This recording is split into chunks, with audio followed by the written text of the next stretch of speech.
नमस्कार दोस्तों, MJT education में आप सभी का स्वागत है। दोस्तों, इस वीडियो में हम लोग चर्चा करने वाले हैं इराक के बारे में। यहाँ पर हमें श्रीलंका जैसी स्थिति इराक में देखने को मिल रही है। जैसा कि हम सभी जानते हैं कि हमने श्रीलंका में कुछ समय पहले देखा था कि जो लोग हैं उनका गुस्सा इतना ज़्यादा बढ़ गया था कि उन्होंने प्रेसिडेंट हाउस पर आक्रमण कर दिया था। उसके बाद उन्होंने जो प्राइम मिनिस्टर हाउस होता है वहाँ पर हमला किया, उसमें आग लगा दी गई थी, जिससे कि वहाँ के प्रेसिडेंट और प्राइम मिनिस्टर दोनों को भागना पड़ा था। प्रेसिडेंट तो भाग ही गए थे और फिर वहाँ पर पूरी की पूरी जो गवर्नमेंट है वही बदल गई है। तो दोस्तों, ऐसा हमें देखने को मिल रहा है इराक के अंदर। इराक के अंदर जो लोग हैं उन्होंने पार्लियामेंट पर हमला कर दिया है।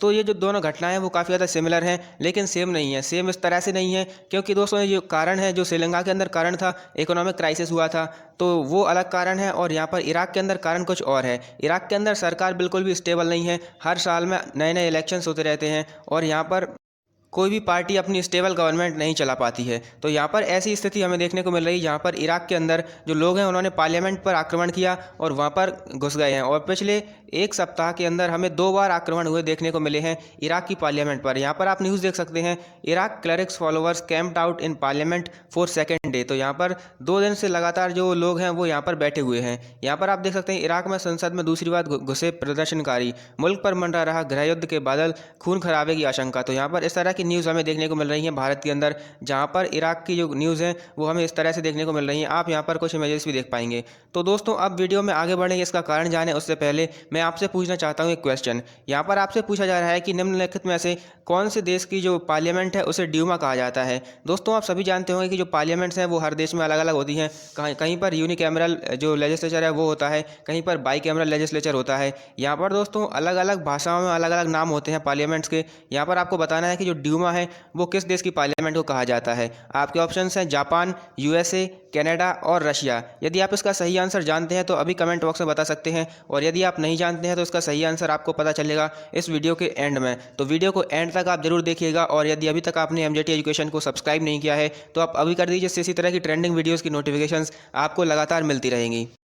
तो चलिए दोस्तों, आगे बढ़ते हैं इस वीडियो में और जानते हैं कि हो क्या रहा है। दोस्तों, यहाँ पर आप देख सकते हैं कुछ इमेजेस हैं। तो ऐसी सिमिलर स्थिति हमें श्रीलंका के अंदर देखने को मिली, जहाँ पर राष्ट्रपति के भवन में जो लोग हैं वो घुस गए थे। तो यहाँ पर देख सकते हैं पूरा का पूरा भवन है वो भरा पड़ा हुआ है। यहाँ पर जो क्लरिक्स हैं, जो सदर हैं, उनके फॉलोअर्स है, ये भरा पड़ा है। आप देख सकते हैं ये लोग यहाँ पर इस तरह से बैठे हुए हैं, आराम कर रहे हैं। कुछ लोग यहाँ पर इस तरह से अपनी जो सेल्फीज़ हैं वो खिंचवा रहे हैं, फ़ोटोज़ खींच रहे हैं, जिससे कि यहाँ पर जो लोग हैं वो काफ़ी ज़्यादा हमें ऐसा देखने को मिल रहा है कि पूरे भवन पर उन्होंने कब्जा कर रखा है। इस तरह से जो चेयर्स हैं उन पर बैठे हुए, जहाँ पर कभी मिनिस्टर्स बैठा करते थे, वहाँ पर आज आम जनता बैठी हुई है। तो इस तरह की जो चीज़ें हैं वो देखने को मिल रही हैं। अब थोड़ा सा इराक की लोकेशन जानते हैं हम। तो इराक के बारे में अगर हम देखें तो यहाँ पर अब हमें देखने को मिलता है मिडल ईस्ट वाला रीजन। मिडिल ईस्ट में ही हमें देखने को मिलता है यहाँ पर इराक की लोकेशन। यदि इंडिया के कॉन्टेक्स्ट में देखें तो इंडिया से ये हमें देखने को मिलता है कि ये भारत से वेस्टर्न साइड पर है। अगर हम जाते हैं यहाँ से पाकिस्तान होते हुए अफगानिस्तान जाएंगे, अफगानिस्तान के बाद जो मिडिल ईस्ट वाला रीजन है वो स्टार्ट होता है, और वहाँ पर हमें देखने को मिलता है इराक नाम का देश। और यहाँ पर आप देख सकते हैं थोड़ी सी इसकी जूम इन लोकेशन। यहाँ पर आप इसके आसपास के जो कंट्रीज़ हैं उनको देख पाएंगे। आप देख सकते हैं Iran, Saudi Arabia, Jordan, Syria, Turkey, इस तरह की कंट्रीज़ इसके आसपास हमें देखने को मिलती हैं। साथ में यहाँ पर हमें पर्शियन गल्फ़ भी देखने को मिलती है। तो इस तरह से ये जो कंट्री है इसे गल्फ़ कंट्री हम कह सकते हैं, और ये पूरे के पूरी जो है वो मिडिल ईस्ट वाला रीजन कहलाता है। तो दोस्तों, अब यहाँ पर प्रोटेस्ट क्यों हो रहे हैं, लोगों ने पार्लियामेंट पर हमला क्यों किया है, तो आपको मैं कारण बताऊँ। यहाँ पर आप देख सकते हैं ये व्यक्ति है मुस्तदा अल सदर, इनका ये नाम है मुस्तदा अल सदर। अब यहाँ पर ये जो व्यक्ति हैं ये काफ़ी ज़्यादा इंपॉर्टेंट एक लीडर हैं इराक के अंदर। वहाँ पर ये क्लर्की डायनेस्टी से बिलोंग करते हैं, क्लर्की फैमिली से बिलोंग करते हैं। काफ़ी ज़्यादा पहुँचे हुए ये वहाँ के रिलीजियस गुरु माने जाते हैं। काफ़ी ज़्यादा लोग इन्हें फॉलो करते हैं, और काफ़ी ज़्यादा लोगों की तादाद में यहाँ पर इनके पास जो सपोर्ट है वो है। तो दोस्तों, यहाँ पर ये जो व्यक्ति हैं इनके पास में ना केवल लोगों का सपोर्ट है, बल्कि इनके पास में एक पावरफुल मिलिशिया भी हुआ करती थी, जिसे मेहदी आर्मी कहा करते थे। लेकिन दोस्तों 2008 में इसको डिसबैंड कर दिया गया, और उसके बाद फिर से इनके पास में कुछ आर्म्ड फाइटर्स हैं जिन्हें पीस ब्रिगेड्स कहा जाता है। तो यहाँ पर इन्हें ना केवल लोगों का सपोर्ट है, बल्कि यहाँ के इनके पास में मिलिट्री भी है। तो काफ़ी ज़्यादा पावरफुल और काफ़ी ज़्यादा माने हुए ये लीडर हैं इराक के अंदर। अब इनके जो फॉलोअर्स हैं उन्होंने ही पार्लियामेंट पर जाकर हमला किया है। दोस्तों, ये जो व्यक्ति हैं इन्हें ना तो ईरान का इन्फ्लुएंस पसंद है, ना ही यूनाइटेड स्टेट्स का इन्फ्लुएंस पसंद है। हम सभी जानते हैं कि जब इराक वॉर हुआ था उस समय पर यूनाइटेड स्टेट्स के कई सारे सोल्जर्स हैं वो यहाँ पर डिप्लॉयड हैं। अभी भी यहाँ पर कई सारे सोल्जर्स हमें यूएसए के देखने को मिलते हैं इराक के अंदर। तो यहाँ पर इन्हें ना तो किसी भी कंट्री का इन्फ्लुएंस अपने देश के अंदर इन्हें पसंद नहीं है, और इन्होंने जब यूनाइटेड स्टेट्स ने अमेरिका ने आक्रमण किया था इनके देश पर, तब इन्होंने उसका विरोध भी किया था। यहाँ पर उनसे कई बार लड़ाई भी लड़ी गई थी। जब सद्दाम हुसैन का जो जो रूल हुआ करता था उस समय पर इन्होंने अमेरिकन सोल्जर्स के खिलाफ लड़ाई भी लड़ी थी। तो इस तरह से ये काफ़ी ज़्यादा विरोध करते हैं ईरान और अमेरिका दोनों का। लेकिन यहाँ पर दोस्तों हुआ क्या था कि जब इलेक्शंस हुए थे कुछ ही समय पहले 2021 में जब इलेक्शंस हुए थे, तो यहाँ पर किसी भी पार्टी के द्वारा अपनी मेजोरिटी क्लेम नहीं करी गई थी। तो फाइनली यहाँ पर मुस्तफ़ा अल खदीमी इनको बना दिया गया था वहाँ का प्राइम मिनिस्टर, और अभी ये एक तरह से एक्टिंग प्राइम मिनिस्टर के तौर पर वहाँ पर काम कर रहे हैं। लेकिन दोस्तों इनका ये कहना है, ये जो व्यक्ति है मुस्तफ़ा अल सदर, इनका ये कहना है कि ये जो व्यक्ति हैं ये प्रो ईरानियन है, ये ईरान को सपोर्ट करते हैं, ईरान के बारे में बोलते हैं, और यहाँ पर जो ईरान है उनको वो इनको फंडिंग भी करती है।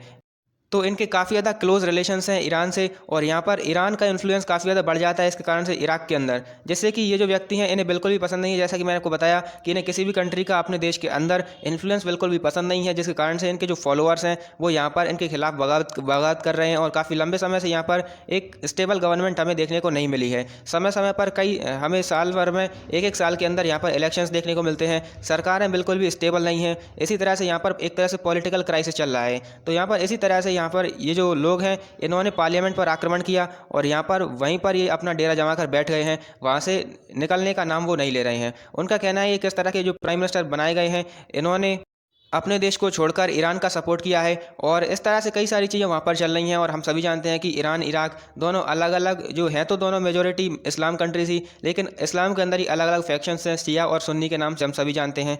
तो ये जो शिया और सुन्नी की जो कॉन्फ्लिक्ट है वो यहाँ पर हमें देखने को मिलती है। इसके अलावा दोस्तों कई सारा इतिहास भी रहा है इराक और ईरान के बीच में, जब वॉर हुआ था तो उसी समय से दोनों के अंदर कॉन्फ्लिक्ट्स हमको देखने को मिलती हैं। तो दोनों के अंदर जो रिलेशंस है वो बिल्कुल भी ठीक नहीं है इस तरह से।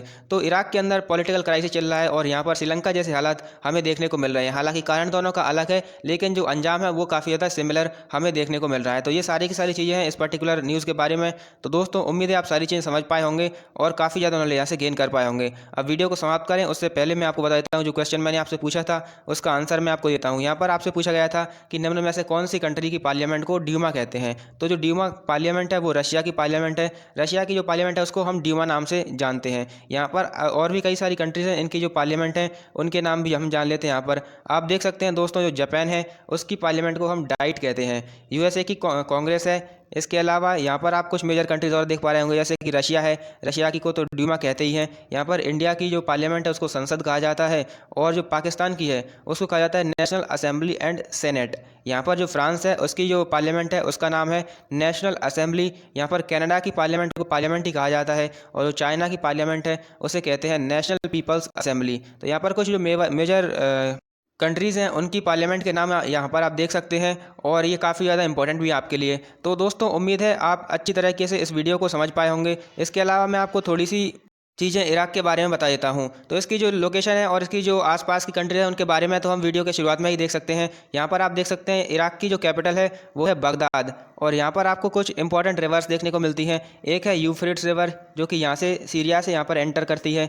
इसके अलावा आप देख सकते हैं टिग्रिस रिवर। टिग्रिस रिवर यहाँ से टर्की होते हुए यहाँ से आपके जो इराक है उसमें एंटर करती है। इसके जो ओरिजिन है वो हमें टर्की में ही देखने को मिलता है, और ये दोनों की दोनों जो रिवर्स हैं वो यहाँ पर आकर मिल जाती हैं इराक के अंदर ही, और यहाँ पर फिर ये जो पर्शियन गल्फ है वहाँ पर जाकर डिप्लॉय हो जाती हैं, वहाँ पर जाकर एक मिल जाती हैं। तो इसके आसपास से कुछ और लोकेशन देखते हुए यहाँ पर आप देख सकते हैं ये है सीरियन डेजर्ट जो कि सीरिया के अंदर स्थित है, और इसके जो आसपास की कंट्रीज़ हैं वो आपको बताई दी हैं, जैसे कि ईरान, टर्की, सीरिया, जॉर्डन। इसके अलावा यहाँ पर आप सऊदी अरेबिया देख सकते हैं, कुवैत भी देख सकते हैं। ये कई सारी कंट्रीज़ के आसपास देखने को मिलती है। पूरा पूरा अरब पेनिनसुला इसके आसपास देखने को मिलता है, और यहाँ पर ये पूरा जो रीजन है उसे हम कहते हैं मिडिल ईस्ट। तो दोस्तों ये सारी की सारी चीज़ें थी। इसके अलावा वीडियो को समाप्त करें उससे पहले यदि अभी तक आपने MJT एजुकेशन के टेलीग्राम चैनल को ज्वाइन नहीं किया है तो आप इसको ज्वाइन कर सकते हैं। यहाँ पर आपको हमारी वीडियोज़ के अपडेट मिल जाते हैं, फ्री PDFs मिलते हैं, फ्री क्विज़ मिलती हैं, जहाँ पर आप अपनी नॉलेज को टेस्ट कर सकते हैं।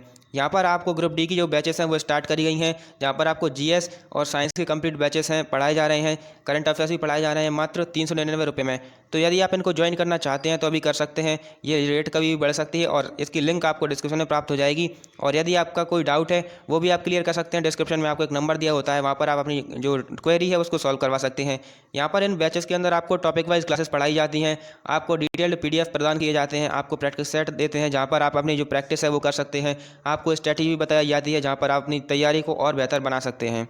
दोस्तों इसके अलावा यदि आप हमारे ऐप को डाउनलोड करना चाहते हैं तो आप इसको डाउनलोड कर सकते हैं by searching MJT current affairs and GK app on the play store. तो प्ले स्टोर पर जाइए, इसे सर्च कीजिए और आपको ये सारी की सारी चीज़ें मिल जाती हैं। इसको डाउनलोड करने के पश्चात आपको मिलती हैं free videos, free PDFs, mock test मिलते हैं, क्विज़ेज मिलती हैं, आपको ई-बुक्स मिल जाती हैं। ये कई सारी चीज़ें यहाँ पर मिलती हैं यदि आप हमारे ऐप को डाउनलोड करते हैं तो दोस्तों उम्मीद है वीडियो पसंद आई होगी आपको, और यदि वीडियो पसंद आई हो तो इसको लाइक ज़रूर कीजिए, और यदि अभी तक आपने MJT एजुकेशन को सब्सक्राइब नहीं किया है तो अभी सब्सक्राइब कीजिए। वीडियो देखने के लिए आपका बहुत बहुत धन्यवाद।